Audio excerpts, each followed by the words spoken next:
नमस्कार दोस्तों, मैं अंकिता सीआरबी क्लासेस पे आप सभी का स्वागत करती हूँ। और आज की इस वीडियो में हम हिंदी व्याकरण की बहुत ही महत्वपूर्ण विषय वस्तु विशेषण के बारे में पढ़ने जा रहे हैं। तो दोस्तों, अगर आप किसी प्रतियोगी परीक्षा की तैयारी कर रहे हैं, चाहे वो प्रशासनिक सेवा हो, चाहे वो न्यायिक सेवा हो या किसी अन्य सेवा की अगर आप तैयारी कर रहे हैं, तो हमारी इस वीडियो को शुरू से लेकर अंत तक जरूर देखें। अब हम परिभाषा के द्वारा विशेषण को समझते हैं। विशेषण की परिभाषा है कि संज्ञा या सर्वनाम की विशेषता बताने वाले शब्द विशेषण कहलाते हैं। यानी कि वे शब्द जो संज्ञा शब्द या सर्वनाम की विशेषता बताते हैं, तो इस प्रकार के शब्द विशेषण कहलाते हैं। अब उदाहरण देखते हैं हम विशेषण का। ने लिखा कि सुंदर बालक, तो जो बालक है उसकी विशेषता ये जो सुंदर शब्द है वो बता रहा है कि बालक कैसा है, बालक सुंदर है। इसी प्रकार से नीला आकाश, आकाश कैसा है, आकाश नीला है। तो ये जो नीला शब्द है वो आकाश की विशेषता बता रहा है। ये जो सुंदर शब्द है ये बालक की विशेषता बता रहा है। तो हमने इसमें कहा कि विशेषता यानी कि विशेषता बताने वाले शब्द। अब विशेषता में भी आप सोचते हैं कि गुण ही आते हैं, ये जरूरी ये नहीं होता है, गुण नहीं आते हैं इसमें गुण भी दोष भी, गुण और दोष दोनों ही जो होते हैं वो विशेषता बताते हैं। हमारी जो विशेषता है वो गुण और दोष हमने लिखा, जैसे भद्दा रंग, ठीक है। यहाँ पे जो भद्दा जो शब्द है हमने लिख दिया भद्दा रंग। तो भद्दा रंग जो लिखा हमने क्या है, इसकी दोष बताया जा रहा है, ठीक है। तो भद्दे जो शब्द से है इसका दोष बताया जा रहा है कि भद्दा रंग है। तो जो दोष होते हैं वो भी विशेषण ही होते हैं। तो हमारे गुण, दोष, रंग, रूप, आकार, प्रकार, ये जो सभी हैं ये हमारे क्या करते हैं, विशेषता बताते हैं। तो ये विशेषण कहे जाते हैं। विशेषण जिस संज्ञा या सर्वनाम शब्द की विशेषता बताता है वो विशेष्य कहलाता है। और वाक्य में एक ऐसा भी शब्द होता है जो विशेषण की भी विशेषता बताता है, तो इस प्रकार का शब्द प्रविशेषण कहलाता है। उदाहरण के द्वारा हम देखते हैं, जैसे कि शुभमन सुंदर लड़का है।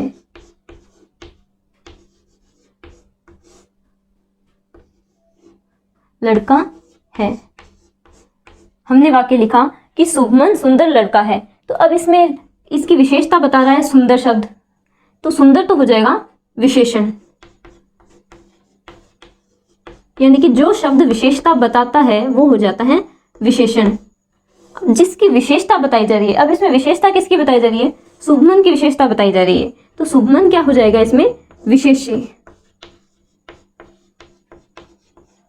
यानी कि विशेषण जो शब्द होता है वो जिसकी विशेषता बताता है वो विशेष्य होता है। और दूसरा वाक्य देखते हैं हम कि शुभमन बहुत सुंदर लड़का है।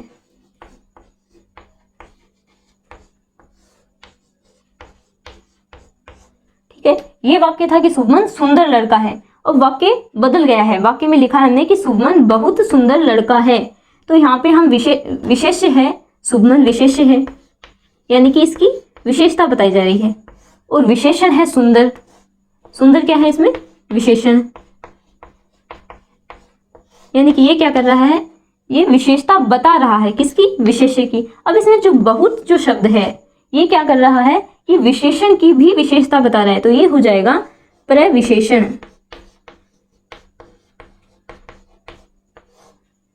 यानी कि विशेषता बताने वाले शब्द जो होते हैं वो होते हैं विशेषण, और जिसकी विशेषता बताई जा रही है वो होता है विशेष्य।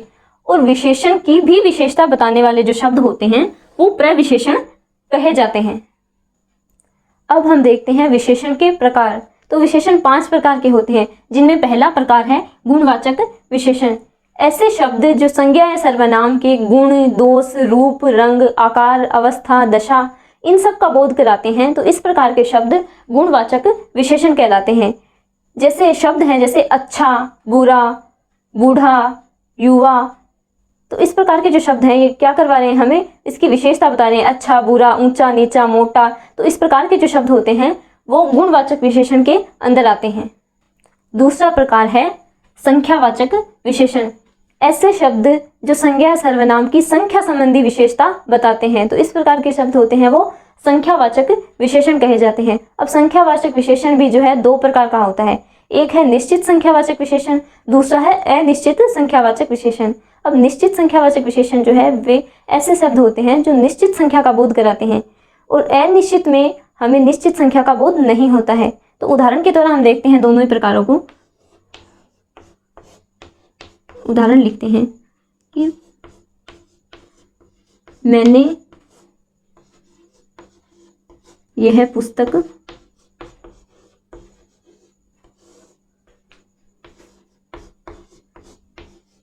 ₹200 में खरीदी।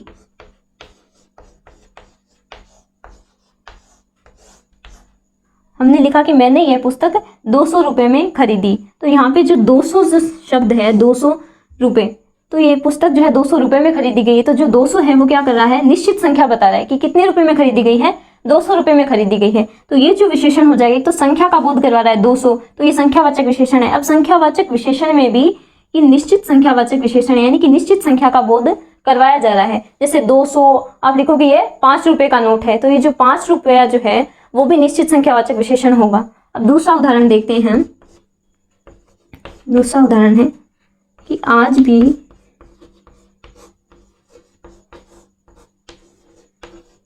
देश में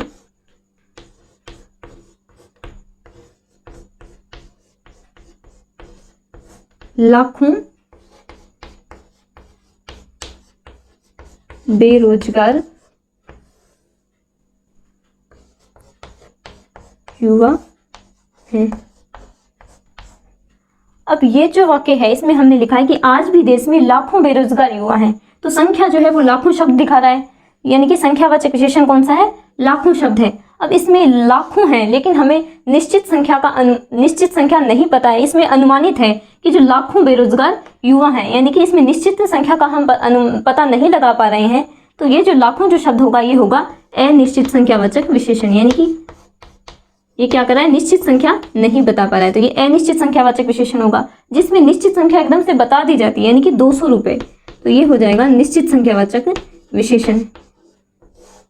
तो संख्यावाचक विशेषण में क्या किया जाता है कि वे शब्द जो संख्या का बारे में बताते हैं, हमें संख्या का ज्ञान करवाते हैं, यानी कि 200, 5, लाखों, हजारों, सैकड़ों।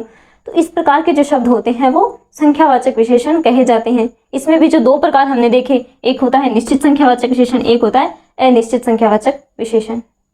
तीसरा प्रकार है इसमें परिमाणवाचक विशेषण। ऐसे शब्द जो किसी संज्ञा या सर्वनाम की मात्रा संबंधी विशेषता बताते हैं। तो इस प्रकार के शब्द परिमाणवाचक विशेषण कहलाते हैं। मात्रा यानी कि नाप तोल जैसे भी शब्द होते हैं, नाप तोल बताने वाले जो शब्द होते हैं वो परिमाणवाचक विशेषण होते हैं।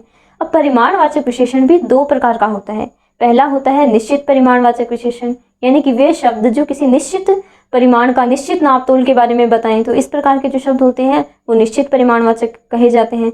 और दूसरा होता है अनिश्चित परिमाणवाचक, यानी कि वे शब्द जिनके द्वारा हम निश्चित मात्रा का पता नहीं लगा सकते हैं, यानी कि अनुमानित होता है, उसमें निश्चित मात्रा नहीं बताई जाती है। तो इस प्रकार के जो शब्द होते हैं वो अनिश्चित परिमाणवाचक विशेषण कहलाते हैं। अब उदाहरण के द्वारा हम देखते हैं,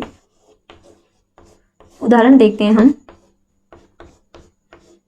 पहला है उसके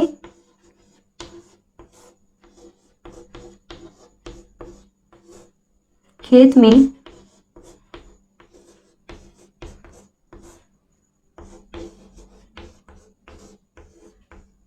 10 क्विंटल चावल हुए। कहा गया है कि उसके खेत में 10 क्विंटल चावल हुए। अब इसमें हमें मात्रा कौन सा शब्द बता रहा है, 10 क्विंटल। तो ये जो शब्द है 10 क्विंटल, इसके द्वारा मात्रा बताई जा रही है। और ये 10 क्विंटल जो शब्द है इसमें क्या किया जा रहा है, 10 जो शब्द है ये क्या कर रहा है, निश्चित मात्रा बता रहा है। तो ये जो हो जाएगा, ये हो जाएगा निश्चित परिमाणवाचक।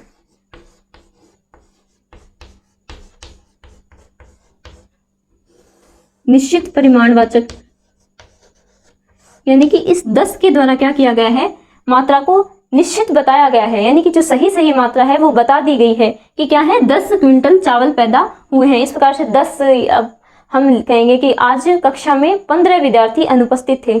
जो 15 जो संख्या होगी वो क्या होगी, निश्चित परिमाणवाचक विशेषण होगी। जो जैसे 10, 15 इस प्रकार के जो है वो क्या करते हैं, निश्चित संख्या, निश्चित मात्रा बताते हैं। इस प्रकार के शब्द निश्चित परिमाणवाचक। अब देखते हैं हम अनिश्चित परिमाणवाचक विशेषण की उदाहरण। हमने लिखा थोड़ा अचार दीजिए। हमने लिखा थोड़ा अचार दीजिए। अब इस थोड़ा जो शब्द है वो क्या कर रहा है, मात्रा को बता रहा है, लेकिन कितना अचार देना है, ठीक है, तो ये नहीं बता, निश्चित नहीं बताया गया कि कितना अचार देना है। इसमें कहा गया कि थोड़ा अचार दीजिए। अब हम इसमें क्या कर रहे हैं, निश्चित मात्रा का पता नहीं लगा पा रहे हैं, तो ये होगा अनिश्चित,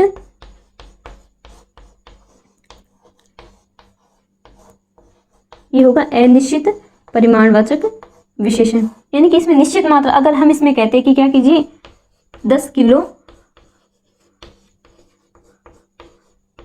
अब इसमें कहते हैं 10 किलो अचार दीजिए। यहाँ पे हम क्या कर देते, थोड़ा की जगह हम कर देते कि 10 किलो अचार दीजिए, तो ये हो जाता है, इसमें जो संख्या जो है निश्चित हो जाती, तो ये हो जाता निश्चित परिमाणवाचक विशेषण। अब इसमें कहा गया कि थोड़ा अचार दीजिए, तो इसमें क्या हो गया, निश्चित जो है संख्या वो हमें नहीं पता लग रही है कि कितना अचार देना है, थोड़ा दीजिए, तो ये हो जाएगा अनिश्चित परिमाणवाचक विशेषण। तो यानी कि मात्रा को जो बताने वाले शब्द होते हैं वो परिमाणवाचक विशेषण कहलाते हैं। चौथा प्रकार है संकेतवाचक विशेषण।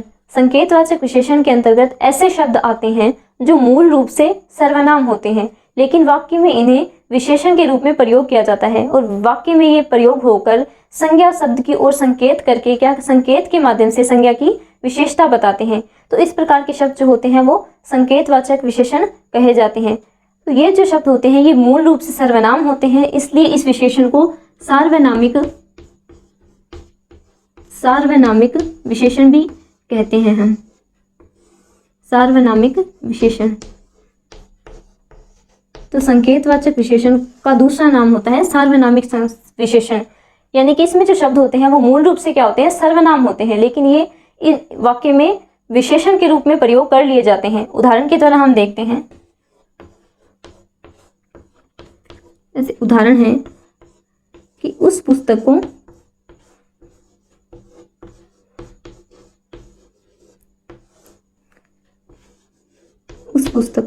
पढ़ो।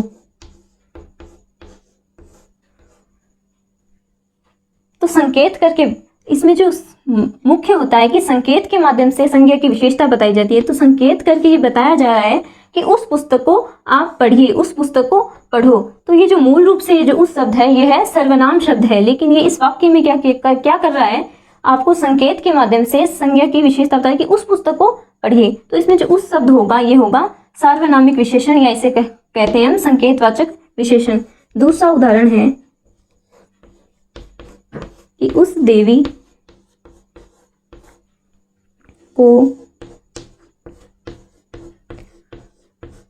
मैं आज भी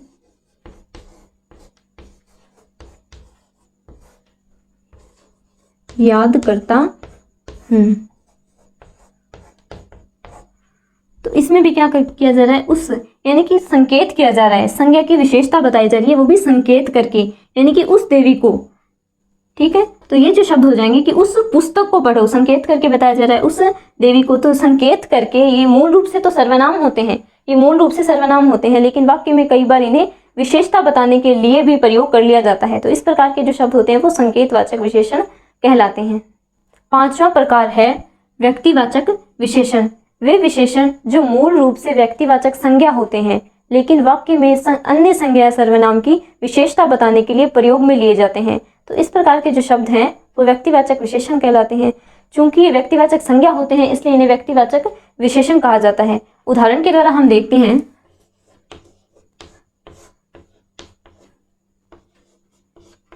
पहला उदाहरण है हमारा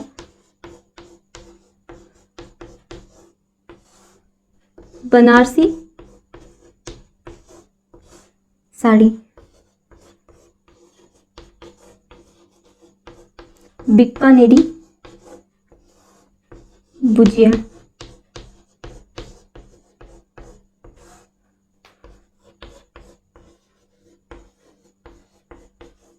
और कश्मीरी सेब।